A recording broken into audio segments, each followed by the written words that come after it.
sabemos que as borboletas são insetos coloridos, com hábitos diurnos e de grande beleza.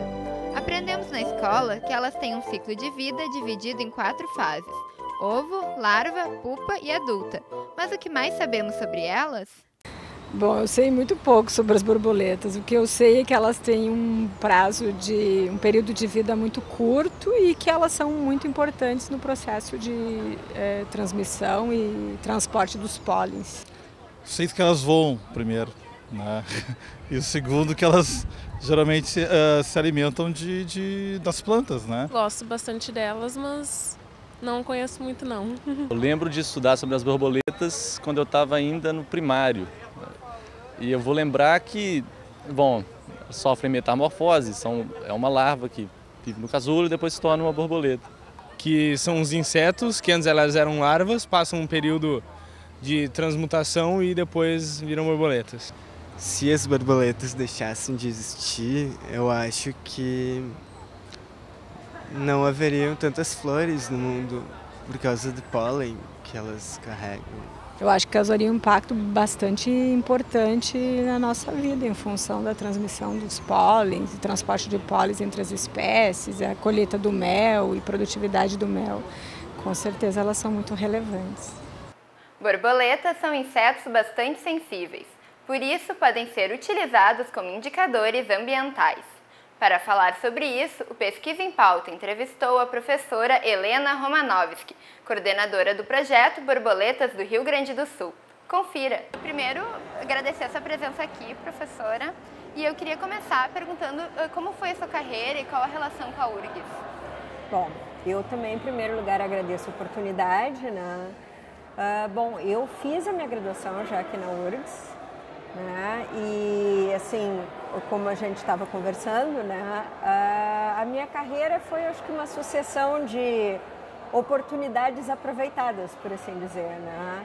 Eu comecei trabalhando com genética humana, e no início da graduação já eu cruzei com as borboletas e comecei a trabalhar com genética ecológica com o professor Aldo Melenda de Araújo, que ainda está aqui na URGS, e comecei a me apaixonar pelas borboletas, comecei a trabalhar com populações de borboletas e iniciei essa trajetória que, né, dura até hoje, né,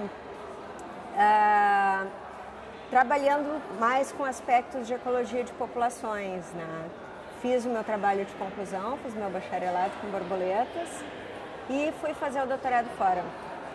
Fiz o doutorado na Inglaterra, trabalhei com mariposas daí, aí utilizando sempre os lepidópteros, né, que é o grupo que abrange borboletas e mariposas, como um objeto de estudo para entender mecanismos ecológicos, que esse é um aspecto bem interessante, né, de borboletas e mariposas, que além de ser realmente, né, eu sou suspeita para isso, né, mas serem realmente bichinhos encantadores, eles são muito bons de estudar, né? Eles são de um tamanho, né, fácil da gente manusear, tem um tempo de geração relativamente curto, então dá para a gente trabalhar com diversas gerações, dá para a gente abordar problemas teóricos de genética, de ecologia, de zoologia, então dá para resolver muitas questões com esse grupo de animais, né?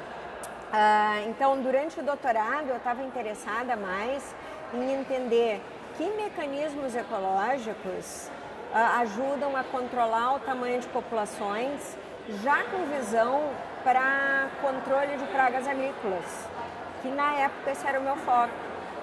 E quando eu voltei do doutorado, voltei aqui para a URGS, daí com naquela época era bolsa de recém-doutor, né? Hoje em dia é o que a gente chamaria de pós-doc, e comecei projetos com vínculo com a Faculdade de Agronomia, né? E durante um bom tempo continuei com borboletas, mas também outros insetos, tentando estudar a ecologia de insetos associados a pragas agrícolas, utilizando também borboletas.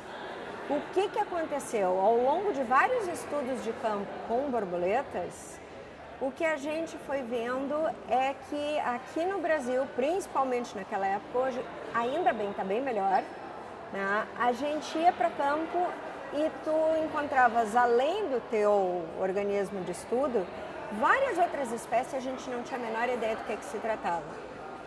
A gente procurava em livros, não tinha os livros. Então, crescentemente, começou a vir o desejo da gente tentar inventariar essas espécies e fazer guias de identificação. Então, gradativamente, eu fui me voltando para trabalhar com inventariamento e comunidade de borboletas. E assim surgiu o projeto que eu estou até hoje, que é o Projeto Borboletas do Rio Grande do Sul, que faz mais de 15 anos que está em andamento. E o que é esse projeto? Como ele foi pensado? Tipo, que abrangência ele tem? O projeto tem assim uma lista de objetivos assim de mais de uma página, mas bem curtinho, né? Então a ideia dele, né, é fazer um levantamento das espécies de borboletas que ocorrem no Rio Grande do Sul, né, visando entender quais são os fatores que determinam a ocorrência e a distribuição dessas espécies, para contribuir então com a conservação dessas espécies, dos ambientes que elas ocorrem, então visando contribuir para a conservação de um ponto de vista mais amplo, mas também contribuir para os mecanismos, para o conhecimento dos mecanismos ecológicos que determinam a distribuição das espécies, utilizando as borboletas também como um organismo indicador de qualidade ambiental, um organismo também através, do conhecimento, então, das borboletas, poder utilizar elas como uma ferramenta para educação ambiental, aproveitar então essa característica que elas têm de serem carismáticas, de serem fáceis de visualizar, esse encantamento que ela produz nas pessoas. E o fato delas serem tão boas de utilizar como objeto de estudo, então aliar essas qualidades para poder fazer essa ponte, né, entre ciência e população e usar elas para a educação ambiental e também dessa forma poder contribuir para a conservação. E que aspectos ambientais podem ser percebidos através desse estudo com as borboletas? Outra característica interessante, né, que as borboletas têm é, uma vez que elas têm associações muito íntimas com o ambiente em que elas vivem, elas acabam, devido a qualquer mudança que tem no ambiente, elas respondem muito rapidamente a essas mudanças. Isso tem uma relação bem íntima, exatamente as características biológicas do grupo. As borboletas têm um ciclo de vida complexo, né? Elas têm uma fase de ovo, uma fase de lagarta, uma fase de pupa. As necessidades delas, enquanto lagartas, são bem diferentes das necessidades do adulto. Em geral, enquanto lagartas, elas são herbívoras, né? Se alimentam principalmente de folhas, né?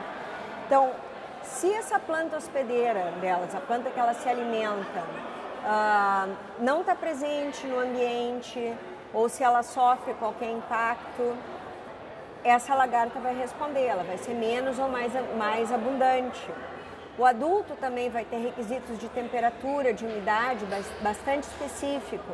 Então também, se esse ambiente se altera, o ambiente do adulto, o adulto também vai ter a vida mais ou menos longa, não vai conseguir sobreviver. Então, da mesma forma, eles são alimento, né, para uma série de organismos. Então, se a população desses predadores aumenta, a população das borboletas tende a diminuir. Um grande número de espécies de borboletas são polinizadores, né? Então, a presença ou ausência de espécies de borboletas também pode influenciar na presença ou ausência de espécies de plantas. Então, todas essas associações que elas têm com o ambiente faz com que elas vão responder rapidamente a alterações do ambiente, aliados também ao fato delas terem um tempo de geração curto. Então, o fato delas estarem presentes ou não espelha as condições específicas do ambiente. Então, se a gente vai num local e faz um levantamento de quais espécies estão ali, nos dá uma ideia, né, do que pode estar acontecendo naquele ambiente. Claro, a gente tem que conhecer quais seriam as espécies que deveriam estar naquele ambiente em primeiro lugar. Então, por isso a importância da gente ter esse conhecimento prévio das espécies que ocorrem no estado, das espécies que ocorrem em cada tipo específico de vegetação do estado. Esse conhecimento, essa pesquisa toda com as borboletas, os indicadores, já é utilizado em alguma coisa prática? Sim, já tem sido utilizado de uma forma bastante difundida, né? Em vários estudos, inclusive está sendo postulado para estudos de impacto ambiental, assim como já existem regras bastante definidas, né, quando se fazem grandes empreendimentos, né, que se faça levantamento de mamíferos, de aves, que se incluam grupos de invertebrados. E um dos principais grupos que está se postulando são borboletas, exatamente porque já tem todos esses estudos de base. Né? Que comparações podem ser feitas entre as áreas de preservação ambiental e as áreas que não são de preservação? Tu dizes no tipo de fauna que se espera? Sim, no tipo de fauna e nos resultados da pesquisa e do estudo. Olha, infelizmente, né, a gente ainda tem poucos dados comparativamente para áreas, unidades de conservação. Né? A princípio, o que a gente esperaria? Né? Que áreas mais bem preservadas a gente tivesse comunidades, em geral, né, tanto de fauna quanto de flora, mais representativas da vegetação nativa. Né? O que ocorre? A gente ainda tem uma carência tão grande de conhecimento que a gente não pode ainda dizer assim, olha, uma unidade de conservação a gente tem um quadro bem representativo do que seria originalmente, né, a biota da área, e uma área que não está bem conservada a gente não tem. Na verdade, tradicionalmente, os pesquisadores têm feito inventariamentos de fauna e flora aonde conseguem. Frequentemente, esses inventariamentos são próximos dos centros de estudo, né? Em locais onde a burocracia é menor. Né? Historicamente, nós tivemos períodos em que a burocracia para tu trabalhar dentro de uma unidade de conservação era tão grande que a gente acabava fazendo em outros locais. Né? Só para tu teres uma ideia, uns 3, 4 anos atrás, eu estive num congresso de ecologia em que um pesquisador que trabalha com insetos, né, fez um trabalho a nível mais amplo de Brasil, em que ele tentou relacionar a diversidade de libélulas com vários aspectos ambientais, né, para o Brasil inteiro. E o aspecto mais importante que ele conseguiu relacionar para onde tinha mais registros de espécies de libélulas era o número de pesquisadores de libélulas. Ou seja, né, basicamente a gente tem mais dados aonde tem mais pesquisadores. Então a gente ainda não tem como dizer, né, que as áreas de unidades de conservação têm uma fauna melhor do que as áreas que não estão preservadas, porque a gente não tem estudos. Né? Eu estava te contando antes, né, sobre os trabalhos, né, que o Instituto Chico Mendes vem desenvolvendo, que são os planos nacionais de conservação, e uma das diretrizes que estão sendo lançadas é que se intensifique inventariamentos de fauna em unidades de conservação. Porque, surpreendentemente, a gente já não tem unidades de conservação suficientes.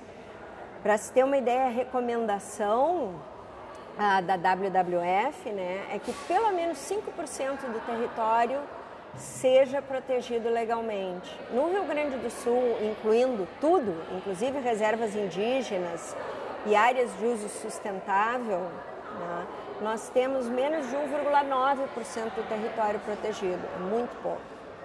Tá? E a maioria dos estudos não são em unidades de conservação. Qual a importância de pesquisar fauna e flora para poder desenvolver coisas sustentáveis para uma melhor qualidade de vida das pessoas? Olha, essa é uma pergunta bem ampla, né? Em primeiro lugar, começando assim de um aspecto bem básico, né? Praticamente todos os recursos que a gente usa, né? Por exemplo, recursos alimentares, são recursos que algum dia provieram da natureza, né? Os alimentos da gente, todos são espécies que foram melhoradas ao longo da história da humanidade, mas um dia foram espécies nativas, né? Eventualmente, uma que outra espécie sofre uma doença, tem uma praga muito grande e às vezes tem um risco muito grande que aquela espécie não seja mais cultivável. Nós vamos ter que voltar à natureza para buscar uma espécie alternativa. Então a natureza é um grande repositório de oportunidades para a gente. Né? Isso é um argumento puramente, né, antropocêntrico, né? Eu iria um pouco mais longe. Eu acho que qualquer forma de vida, eticamente, tem direito à vida, né? Mas, enfim, além do mais, a gente não se dá conta, mas qualquer forma de vida sobre a Terra está constantemente prestando o que a gente chama serviços ambientais, né? Se a gente respira oxigênio é porque tem plantas processando, né, o ar que a gente respira constantemente, e sem a presença delas a gente não teria esse ar, né? Se a gente consegue plantar é porque tem micro-organismos no solo processando matéria orgânica nesse solo, não apenas processando a matéria orgânica, mas mexendo esse solo e garantindo que esse solo tenha uma estrutura tal que se mantenha para que a gente possa plantá-lo. E para isso ficar funcionando, a gente precisa de diversidade de vida dentro dele. E para a gente conseguir manter toda essa diversidade, a gente tem que conhecer ela, né? Conhecer, inclusive, para que a gente consiga sobreviver dentro do modo de vida que a gente, bem ou mal, gosta de cultivar, sem continuar, digamos assim, ofendendo ela como a gente tem ofendido, né? Eu realmente espero, né, que a gente consiga desenvolver formas de conviver com mais harmonia do que a gente tem convivido até o momento com a natureza, né? Vai provavelmente implicar em algumas mudanças da parte da gente, mas quem sabe a gente consiga. Mas para a gente fazer isso, nós vamos ter que conhecer o resto da vida que tem sobre a Terra. Não somos só nós que vivemos aqui. E certamente, né, a gente precisa do resto da vida que está em cima da Terra, e essa vida é baseada em diversidade. Só para tu ter uma ideia, assim, se estima que tenha cerca de 42 milhões de artrópodes por hectare quadrado sobre a superfície da Terra. Só em termos de número, isso já dá uma ideia que eles devem ser importantes, né? Quer dizer, esses bichos estão mexendo o solo, processando matéria orgânica, fixando nitrogênio na raiz, servindo de alimento para outros organismos que, por sua vez, vão estar consumindo, de repente, ervas daninhas, né? Ou vão estar polinizando plantas, ou vão ser borboletas, que vão estar servindo de alimento para aves, né? Que, por sua vez, eventualmente vão estar cantando para a gente achar bonito, né? Ou não, elas não estão cantando para a gente achar bonito, né? Estão cantando porque faz parte, né, do meio de vida delas, né? Mas, independente disso, elas têm direito de estarem lá, tanto quanto a gente tem. E nós podemos até escolher ignorar isso, mas nós precisamos dela para continuar vivos aqui. Então, uma vez que nós resolvemos seguir vivendo nos números que a gente vive, para a gente permanecer aqui, nós vamos ter que entender elas. E para entender, nós vamos ter que conhecer. E como a senhora avalia a educação ambiental, que é feita pelas escolas e por outras instituições? Olha, eu não tenho muito conhecimento a respeito, mas o que eu poderia te dizer é que eu acho que a gente tem uma nota positiva nesse sentido hoje em dia. Eu acho que se a gente considerar que há 20 anos atrás esse era um tópico que praticamente não era abordado nas escolas e que hoje em dia é presença obrigatória, né? O quanto, por exemplo, a universidade é convidada a dar palestras nas escolas, é chamada a fazer atividades nas escolas. Até assim, citando o meu caso em particular, quantas vezes eu já fui nas mais diversas escolas levando material, né? Desde fazer palestras sobre bugios, até levar borboletas, até exemplificar com os mais diversos materiais o que é uma teia alimentar, o que é uma cadeia alimentar, desde primeiro ano primário até o ensino médio. Eu acho que a gente tem muito para ser otimista. Muitas vezes a gente pode ter a impressão assim que entra por um ouvido e sai pelo outro, mas eu acho que pelo menos é um conceito que faz parte da cultura geral das pessoas hoje em dia. E cultura demora para mudar. Então eu acho assim que, infelizmente, o nível das mudanças antrópicas, a intensidade, a velocidade nos dias de hoje é muito rápida, é assustadoramente rápida. Por esse ponto a gente tem motivos para ficar preocupados. Mas por outro ponto, por outro lado, eu vejo que nós temos mudanças sim em curso. Eu acho que se tu for falar com qualquer criança dentro de uma escola, ela vai saber o que é ecologia, ela vai te dizer que a gente tem que se preocupar com o ambiente, que a gente tem que respeitar as plantas e os animais. E eu acho que isso é muito positivo. E eu acho que para isso as borboletas têm muito para contribuir. Então, muito obrigada, professora, por ter vindo. Eu é que agradeço.